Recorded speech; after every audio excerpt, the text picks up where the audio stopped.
কি ভয়ঙ্কর তথ্য দর্শক।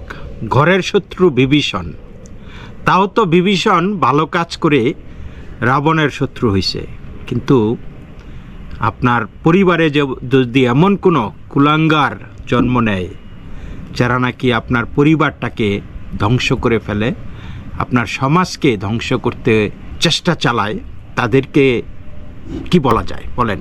কোন বিশেষণ তাদের জন্য আছে? দর্শক, শুরুতেই আপনাদেরকে একটা কল রেকর্ড দিচ্ছি, সেটা মানবাধিকার কর্মী শ্রী অরবিন্দু রায়ের সাথে ফতুল্লা থানার ওসির কথোপকথন শুনুন। হ্যালো, হ্যাঁ, ওসি সাহেব বলছেন? জি জি জি, নমস্কার, ভালো আছেন? নমস্কার। ভালো কেমন করে থাকবো? ওই যে 4 জন নিখোঁজের আমি যে ইয়াটা দিছি আপনাকে, হ্যাঁ, এটার খবর কতটুকু কি হলো? এই বিয়ে তো মুসলমান হয়ে গেছে, মুসলমান হয়ে তার দেবরকে বিয়ে করছে, তার আপন দেবর 10 বছর আগে মুসলমান হয়ে সে চিটাঙে থাকে, আরেকটা মহিলাকে বিয়ে করছে, একটা বাচ্চাও আছে। ওই দেবরের সাথে আবার সে চলে গেছে গিয়া 24 তারিখে সে মুসলমান ধর্ম গ্রহণ করছে, করে তার বাচ্চাকে নিয়ে মুসলমান ধর্ম গ্রহণ করে সে 24 তারিখে আবার সীতাকুণ্ডতে আপনার সে তার দেবরকে, আমিনুল ইসলাম মনে নাম, সাবেক নাম গোবিন্দ, বর্তমান নাম আমিনুল ইসলাম, তাকে সে বিয়ে করে চিটাঙে অবস্থান করতেছে। আমরা এইটুকু কনফার্ম হয়েছি। আমি আপনার তার বিয়ের যে ভিডিও ফুটেজ সবগুলো আমি আপনাকে হোয়াটসঅ্যাপে দিয়ে দিচ্ছি। আমার টিম এখনো চিটাং আছে, বাট তাকে খুঁজে পাচ্ছে না আর কি। কিন্তু যেখানে বিয়ে করছে ওগুলো সব তথ্য নিছে, কারণ যে বিয়েতে উপস্থিত ছিল বি পার্টি, ও নব মুসলিম, ইমন নাম, ও নব মুসলিম, ওকে আমরা আমাদের হেফাজতে আছে এবং বাদী কিরণও আছে। আমরা চিটাং থেকে খোঁজাখুঁজি করতেছি, কিন্তু তাকে পাচ্ছি না, মোবাইল গুলা বন্ধ করে রাখছে। তবে এইটুকু কনফার্ম হয়েছে সে বিয়ে করে ফেলছে, মুসলমান হয়েছে তার দেবরের সাথে। আমি আপনাকে হোয়াটসঅ্যাপে কপিগুলো দিচ্ছি, দেখেন হ্যাঁ ভিডিওগুলো। আচ্ছা আচ্ছা আচ্ছা। আর ওই যে কিরণ এখন কোথায়? এখন আপনারা কি চিটাগাঙ্গে আছেন? আমি আমার থানায় আছি, আমার যে সাব ইন্সপেক্টর আছে কিরণ সহ চিটাং আছে, কিরণ সহ চিটাগাঙ্গেই অবস্থান করতেছে। হ্যাঁ হ্যাঁ হ্যাঁ হ্যাঁ হ্যাঁ। কিন্তু এটা তো মানে এটা ও হতে পারে, ও মুসলিম হতে পারে, কিন্তু বাচ্চাগুলা তো এগুলা নাবালক, এগুলা তো হতে পারে না। আমি তো আর জানি না এগুলা, আমি কি বলবো। আমি আপনাকে দিচ্ছি ভিডিওগুলো, দেখেন। আচ্ছা, ছবি এবং ভিডিওগুলো দিচ্ছি। ওকে, ও বাচ্চা, ও যদি চলে যায়, মানে এখানে আমি জিনিসটা বুঝলাম না, ওর নিজের দেবর নাকি ওর ভাইয়ের ছোট ভাই, ওর স্বামীর? হ্যাঁ হ্যাঁ, স্বামীর ছোট ভাই, আপন ছোট ভাই। সে মুসলিম হয়েছিল কতদিন আগে? 10 বছর। 10 বছর সে বিয়ে করছে, সংসার করতেছে। হ্যাঁ, তার একটা বাচ্চাও আছে। ওই বাসায় আমার অফিসার গেছে। আচ্ছা, সে বিয়ে করছে মুসলিম মেয়েকে না হিন্দু মেয়েকে? মুসলিম মেয়েকে বিয়ে। ও মুসলিম মেয়েকে বিয়ে করিয়ে সংসার করতেছে, একটা বাচ্চাও আছে।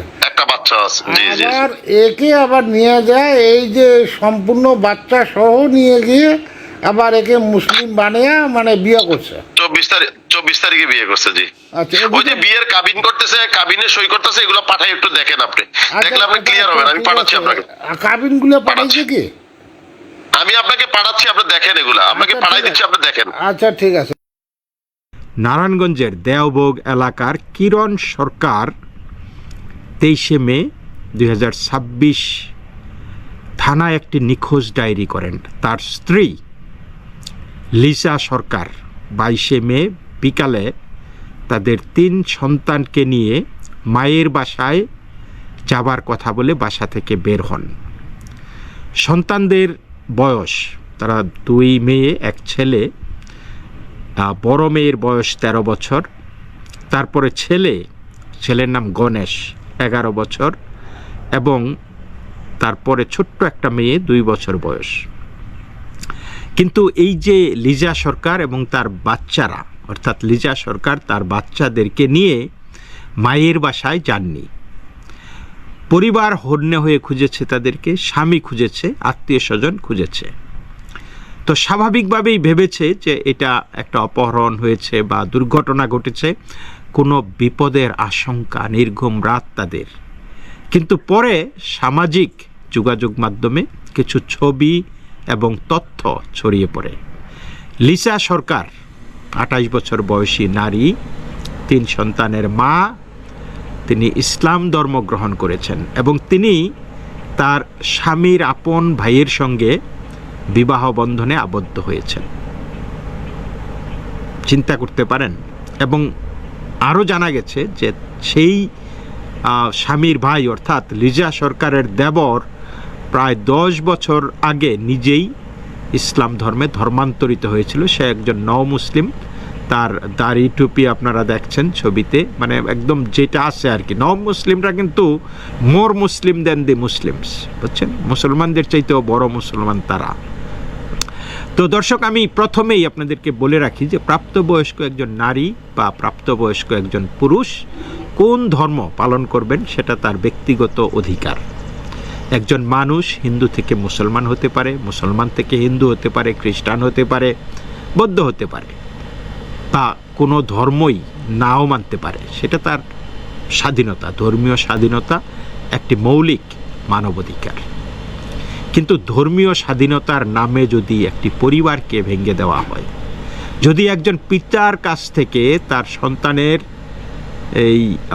সন্তানকে কেড়ে নেওয়া হয়, সন্তানদের গোপনে সরিয়ে নেওয়া হয়, যদি নাবালক শিশুদের এমন একটি সিদ্ধান্তের মধ্যে ঢুকিয়ে দেওয়া হয় যার অর্থ তারা নিজেরাও বুঝতে পারে না, তাহলে সেটা ধর্মীয় স্বাধীনতার প্রশ্ন আর সেইখানে থাকে না। সেইখানে আইন, নৈতিকতা, custodial rights, parental rights, social rights, এগুলি এবং প্রতারণা এবং শিশু অধিকারের প্রশ্ন হয়ে দাঁড়ায়।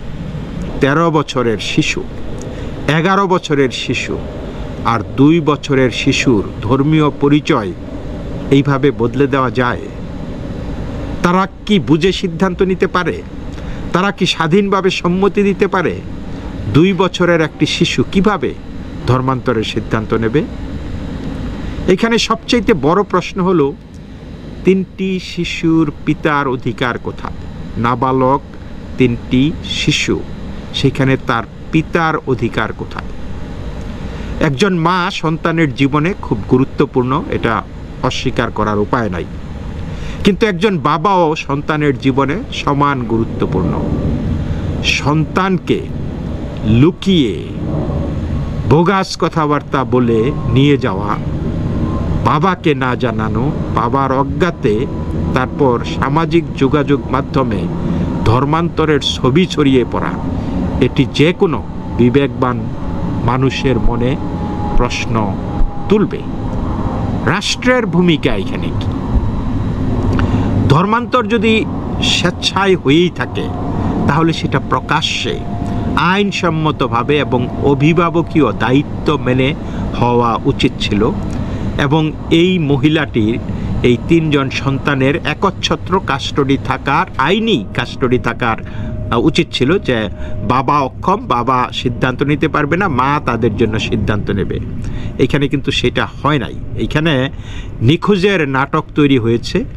তারপর ধর্মান্তর এবং নতুন বিয়ের তথ্য সামনে এসেছে। এটি একটা গভীর প্রতারণা, নিঃসন্দেহে একটা চরম বেইমানি। এইবার আসি সবচেয়ে বেদনাদায়ক জায়গায়, সেটা হলো স্বামীর আপন ভাই।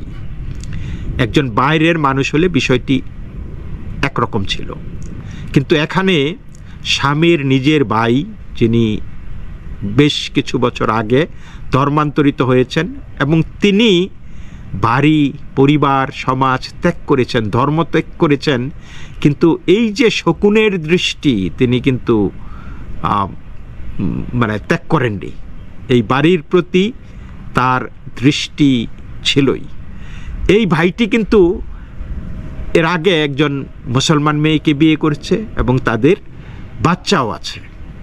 তাহলে কেন সে এই ভাইয়ের বাড়িতে বা নিজের বাবা মার বাড়িতে সে এই দৃষ্টিটা দিল?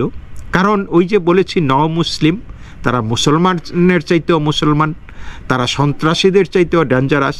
কারণ তার দৃষ্টিতে এই শুরু থেকেই এখানে ছিল। হয়তো পরিবার শুরুতে মানে নাই, তারপরে সে ইনিয়ে বিনিয়ে কোমল, সরল, সুন্দর কথাবার্তা বলে, গিফট আনা নেওয়া করে করে হয়তো মা বাবা বা ভাই বোন তারা মেনে নিয়েছে যে যা হবার হয়ে গেছে, সে মুসলমান আমরা হিন্দু মানুষ, আমরা তো মুসলমানদের সাথে চলি, হিন্দুরা তো অবশ্যই চলে। কিন্তু মুসলমানদের সাথে চলা এক জিনিস, আর যেই মানুষটি আপনাকে ত্যাগ করে চলে গেছে সেই মানুষটিকে আবার ঘরে ঢুকতে দেওয়া, এই জিনিসটা আমরা কেন বুঝতে পারতেছি না?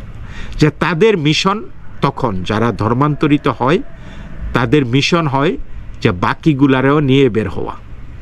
এটা আমরা বারবার দেখেছি, একবার না দুইবার না, এই ধরনের যত ঘটনা ঘটেছে আমরা দেখেছি যে তারা সেই মানে যেটাকে ফেলে এসেছে সেটা কিন্তু ছাড়ে না, সেটা ধ্বংস না হওয়া পর্যন্ত, সেটাকে পুরোপুরি কনকুয়ার না করা পর্যন্ত, মানে জয় না করা পর্যন্ত তারা কিন্তু সেইখান থেকে বের হয় না। তো এইখানে যেই ভাইটি যদি পরিবার হিসাবেই তার আবার সততার জায়গায় বা আস্থার জায়গায় ফিরে এসে থাকে, তাহলে তার কি উচিত ছিল? সেই আস্থাটা রক্ষা করা, সম্পর্কের মর্যাদা রাখা। কিন্তু এই ভাইয়ের সংসারে ঢুকে সেই সংসার ভাঙার কারণ হয়ে দাঁড়িয়েছে, নিজে সে ভেঙেছে এটাকে ষড়যন্ত্র করে। এবং শুধু সেটা না, সে এই ভাইয়ের 3টি সন্তানকে বেসিক্যালি পিতৃহারা করেছে, ভবিষ্যৎ কেড়ে নিয়েছে তাদের কাছ থেকে। এটা শুধু অনৈতিক না, এটা খুবই ভয়ঙ্কর বিশ্বাসঘাতকতা। তো আপনারা যদি এটাকে শুধুমাত্র পরকীয়ার মধ্যে আবদ্ধ করে রাখতে চান তাহলে ভুল করবেন। এই জিনিসটা, এই সিম্পল যৌন লালসা, কামোদ্দীপনা, এগুলির চাইতেও বড় বেশি জটিল। এখানে ধর্মান্তর, এখানে শিশু, পারিবারিক সম্পর্ক, বিশ্বাস, পূর্ব পরিকল্পনা এবং সামাজিক কিছু সংগঠন যারা নাকি এই যে ধর্মান্তরকে প্ররোচিত করে, তাদের ভূমিকার অভিযোগ আপনি উড়িয়ে দিতে পারেন না, তাদের নিশ্চয়ই ভূমিকা আছে।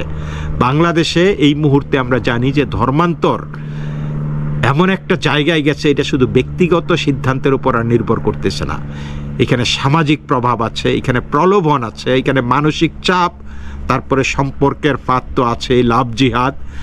ভাইটি কিন্তু দারুণভাবে লাভ জিহাদ সাকসেসফুল করেছে, একটা বউ রেখে আরেক বউ নিয়ে এসেছে, এবং এই মহিলাও এক স্বামী ছেড়ে মানে সতীনের ঘরে ঢুকেছে। বিশ্বাস মানে চিন্তা করতে পারেন যে কি অবস্থা। এবং এইগুলি কিন্তু সংগঠিত কিছু সংগঠনের মাধ্যমেই কিন্তু হয়েছে। এই ফাঁদগুলি নিজে নিজে পাততে পারে না, ফাঁদের মানে আধার হইছে এই ভাই, আর ফাঁদটা হইছে তাদের পিছনের ক্রীড়নকরা। তাদের কারণ তারা এই যে এই সংগঠনগুলি এদেরকে অর্থ দেয়, আশ্রয় দেয়, আইনি সহায়তা দেয়, তারপরে সামাজিক নিরাপত্তা দেয়, যে তোমাদের 7 খুন মাপ, এই বাচ্চা আনছো তাতে কী হয়েছে, কে কি করবে আমরা দেখব না। তো আমি মনে করি যে রাষ্ট্রের অন্তত এই বাচ্চাদের জন্য হলে ওই বিষয়গুলি তদন্ত করে দেখা উচিত।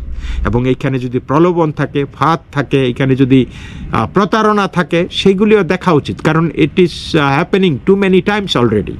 এই বাংলাদেশে এখন এই ধর্মান্তর একটা আতঙ্কের নাম হয়েছে, একটা রোগ হয়ে গেছে। তো আমার কোনো অসুবিধা নাই, একজন প্রাপ্তবয়স্ক নারী কোথাও যাবে, ধর্মান্তরিত হলো, এটা তার অধিকার। কিন্তু 3 জন নাবালক শিশুকে নিয়ে গেলেন কিভাবে? তাদের বাবাকে বাদ দিয়ে তাদের পরিচয় পরিবর্তনের প্রক্রিয়া হলো কিভাবে? নোটারি পাবলিক, ইমাম বা ধর্মীয় কোনো ব্যক্তি, প্রভাবশালী ব্যক্তি, তারা কি করে নাবালকদের ধর্মান্তরের এই প্রক্রিয়ায় ভূমিকা রাখতে পারে? সরকার এদেরকে কি জবাবদিহিতার আওতায় আনা উচিত না? এটা তো হয়েছে, নোটারি কেমনে হয় তাদের এই ধর্মান্তর করে? হাও মানে, কারণ তারা জানে যে তারা মানে যেটা বেআইনি সেটা করলেও আইন তাদের কিছুই করবে না, তাদেরকে বরং বাহবা দেবে বাস। কারণ আইনও ওই যে আইন মানে বাংলাদেশের সরকার আর কি, সরকার সহ একদম বেহেশতে উঠে যাবে আর কি, এমন অবস্থা। তো আমি বলবো যে এই আজকের প্রেক্ষাপটে যে বাংলাদেশে যদি শিশু অধিকার আইনটা সত্যি গুরুত্বপূর্ণ হয়, শিশুদের যদি আপনি দেশের সম্পদ বলে মনে করেন, তাদের ভালো মন্দের দেখভালের দায়িত্ব সরকারের হয়ে থাকে, তাহলে এই শিশুদের মানে কিভাবে এই নিয়ে গেল এই শিশুদেরকে, 2 বছরের বাচ্চা অবশ্যই কথা বলতে পারবে না, কিন্তু 11 এবং 13 বছরের বাচ্চাদেরকে নিরাপদ জায়গায় নিয়ে তাদেরকে জিজ্ঞাসাবাদ করা উচিত কিভাবে কি হয়েছে, তারা কোথায় থাকতে চায়, তারা বাবার সঙ্গে যোগাযোগ করতে পারছে কিনা, তাদের ওপর কোনো মানসিক চাপ আছে কিনা, তাদের স্কুল, তাদের ভবিষ্যৎ, তাদের নিরাপত্তা, এসবের একটা সুরাহা হইতে হবে। আর সবচাইতে বড় কথা যে এই যে মা যে এই অন্যায়টা করেছে, বাবার কাছ থেকে মানে মিথ্যার আশ্রয়ে এই বাচ্চাদেরকে নিয়ে এসেছে, এটার তো শাস্তি অবশ্যই হওয়া উচিত। তারপর আরেকটা বড় প্রশ্ন, সেটা হচ্ছে বিবাহের আইনগত বৈধতা। লিজা সরকারের স্বামী কিরণ সরকার, তারা আইনগতভাবে বিবাহিত, তাহলে নতুন বিবাহ কতটা আইনসম্মত বা আইনি আর কি, এটা অবশ্যই দেখা উচিত যে কেমনে হইল। তো আজকের বাংলাদেশে বড় একটি ভয়, সেটা হলো একজন ছেলে বা মেয়ে ধর্মান্তরিত হলে অনেক সময় সে শুধু ওই যেটা এই ক্ষেত্রে যেটা হলে যে নিজে ধর্ম পরিবর্তন করেই থেমে থাকে না, পরিবারের অন্য সদস্যেরও টেনে নেওয়ার চেষ্টা হয়। কেউ হয়তো ভালোবাসার নামে, কেউ বিয়ের নামে, কেউ বন্ধুত্বের নামে, কেউ ওই স্পিরিচুয়ালিটির নামে, কেউ অর্থনৈতিক সাহায্যের নামে। এটা আমরা অস্বীকার করতে পারি না। তারা এই নানান শীত কেটে ঢুকে তারপরে দরজা খুলে বের হয়, এটাই কিন্তু হচ্ছে। তো এখানে হিন্দু সমাজের জন্য একটা বড় বার্তা আছে, কঠিন বার্তা, যে পরিবারের ভেতরের বিশ্বাস যদি কেউ ভঙ্গ করে, তাকে পরিবারে ঢুকতে দেওয়া উচিত নয়। সে ভাই হোক যাই হোক, আপনার বিশ্বাস ভঙ্গ হলে তাকে ছেড়ে দেওয়াই ভালো। এই সতর্কতাটা এটা অবলম্বন করা উচিত পরিবারের সবাইকেই, যে মানে হোয়াট ইজ গন ইজ গন। কিন্তু এইখানে এই পরিবারটি নিশ্চিতভাবেই ওই জঙ্গি বাইটিকে বাড়িতে আসতে দিয়েছে, তার সাথে খুল্লাম করেছে, খাওয়া দাওয়া করেছে, মাস্তি করেছে, এবং শেষ পর্যন্ত যা হবার তাই হয়ে গেছে। সুতরাং পরিবার রক্ষার দায়িত্ব কিন্তু সকলের। তো এই ঘটনাটা আমাদের শেখায় যে পরিবারের ভেতরের দুর্বলতা যদি কেউ ব্যবহার করতে চায়, তাহলে তা ভয়ঙ্কর ক্ষতি করতে পারে। একজন মানুষ যদি পরিবার ছেড়ে অন্য পথে যায়, তবে সম্পর্কের সীমা, নৈতিকতা এবং সতর্কতা থাকা জরুরি। অন্ধবিশ্বাস অনেক সময় বিপদের কারণ হয়ে দাঁড়ায়। আমাদের প্রশ্ন হলো, যদি ধর্মান্তরের নামে শিশুদের ব্যবহার করা হয়, যদি প্রলোভন থাকে, যদি পরিবার ভাঙ্গার সংগঠিত একটি প্রক্রিয়া থেকে থাকে এইখানে, যদি আইন উপেক্ষা করা হয়, তাহলে রাষ্ট্র কেন চুপ থাকবে? এখানে 3টা শিশু, তারা কোনো ধর্মীয় প্রচারণার পোস্টার না, যে এই তো শিশুরা ইসলাম ধর্ম গ্রহণ করেছে, না, সেটা না। তারা ওই কোন সংগঠন তাদেরকে ধর্মান্তরিত করেছে তাদের সাফল্যেরও গল্প না।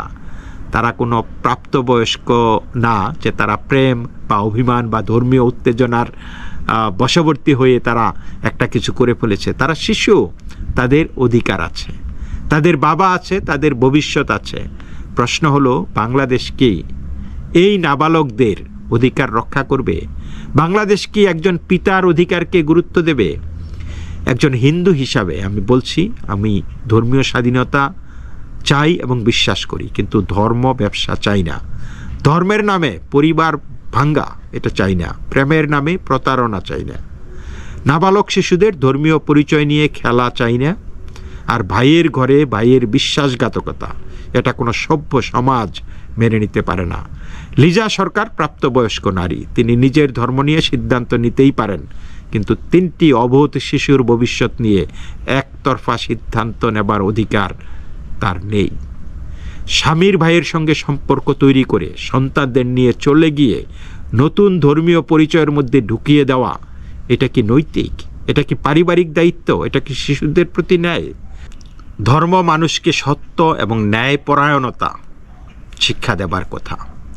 যদি ধর্মের নামে একজন বাবা তার সন্তান হারান, একটি পরিবার ভেঙে যায়, আর শিশুরা বিতর্কের মধ্যে ঢুকে পড়ে, তাহলে সেখানে ধর্ম নয়, সেখানে অন্য কিছু কাজ করছে। এই ঘটনা শুধু কিরণ সরকারের পরিবারের ঘটনা নয়, এটি বাংলাদেশের সংখ্যালঘু পরিবারের নিরাপত্তা, ধর্মীয় স্বাধীনতার সীমা এবং শিশু অধিকার এবং আইনের শাসনের জন্য একটা কঠিন পরীক্ষা। আমার মনে হয় যে সনাতনীরা এই বিষয়টি নিয়ে সোচ্চার হওয়া উচিত। এটা জ্যানত্যানভাবে যদি আমরা ছেড়ে দেই, তাহলে এই জঙ্গিরা আরেকজনের ঘরে ঢুকে আবার ঠিক একই কাজগুলি করবে, এবং তারা করতেছে, তারা পার পেয়ে যাচ্ছে। মানে এটা তাদেরকে আর এইভাবে পার পেতে দেওয়া উচিত না। তো এই পর্যন্তই দর্শক, সকলেই ভালো থাকবেন। নমস্কার।